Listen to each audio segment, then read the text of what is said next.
EA Sports. It's in the game. Hey everyone, this is Mike DeVault from the Tiger Woods PGA Tour team. In Tiger Woods PGA Tour 13, we've taken a huge leap forward with our swing mechanics system. This leap forward represents the biggest change to this system in the last 10 years. We're super excited to show it to you today, so let's get started. Alright, the first big change you're going to notice in gameplay is our new shot setup system. Now this system's going to offer what seems like an endless array of different shots for you to take. I'm going to go out here and aim my shot, and you'll notice the HUD element in the bottom right here. It says stance, so I can open my stance up to draw the ball, and you'll see the feet moving down there at the bottom. I can also close my stance up to fade the ball. Or if I want, I can just keep my feet nice and straight, hit a nice straight shot. You'll also notice that we have a ball position icon here down in that bottom right element. So you can move your ball forward, back in your stance if you want to hit it higher or lower. When you've got your shot set up the way you'd like it, simply go to address, and you're going to see your golfer's swing plane draw around him. This swing plane indicates two things: the accuracy that you're going to need with your club coming back, and the distance that you're going to need to hit to execute the shot that you've just set up. So as far as accuracy goes, if I pull the club back into the left a little bit, you'll see my golfer's club is off the swing plane. If I bring it back to the right, still off the swing plane. If I bring it back right down the middle, there you go. You'll see it's right down the middle. You get a nice, perfect stroke.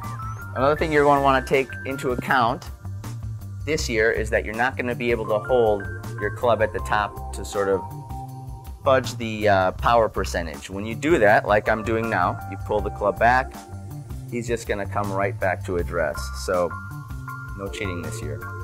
Okay, now I'm here at my second shot. And another new gameplay mechanic that you're going to want to keep an eye out for is right here in the bottom right. So you see my ball sitting perfectly right here in the fairway, and you see this little red cursor that moves up and down along the ball. This cursor represents where my club is going to impact the ball.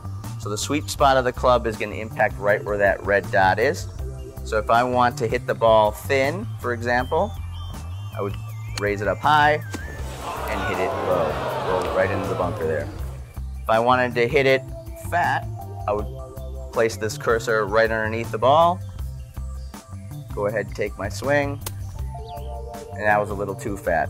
So this element's going to give you a way to customize your shot like never before. If you're in the deep rough or you're buried in a bunker, you're going to use that to get underneath the ball and get safely out of those hazards. For this particular shot, I'm pretty good right there. It is sitting a little bit down in the fairway, so I'm just going to nudge it down just a touch, see if we can land it safely on the green. And that looks like it worked. One thing you're going to want to watch out for in the higher difficulty levels is that you don't get too carried away and miss the ball entirely. If you go too high with it, you swing and you miss.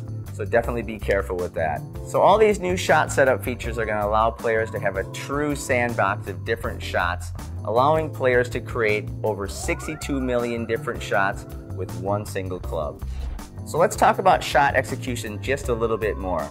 For the very first time in our game, tempo is going to play a big role in your shot.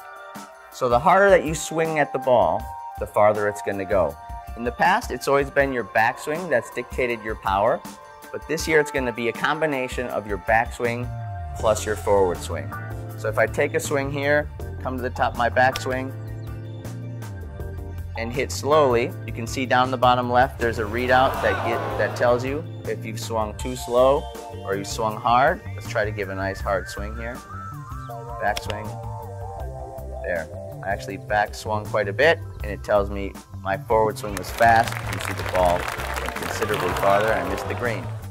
So the ideal here is to hit a perfect backswing and a perfect follow through, and try to get it right up on there. This new system of tempo is going to add a ton more feel to your shots, whether you're on the tee, whether you're hitting your second shot, or whether you're on the green, and we think you're really going to love it. So that's it for now. And next time, we're going to show you how to do all of what we just talked about without a controller, using your body and the Microsoft Kinect.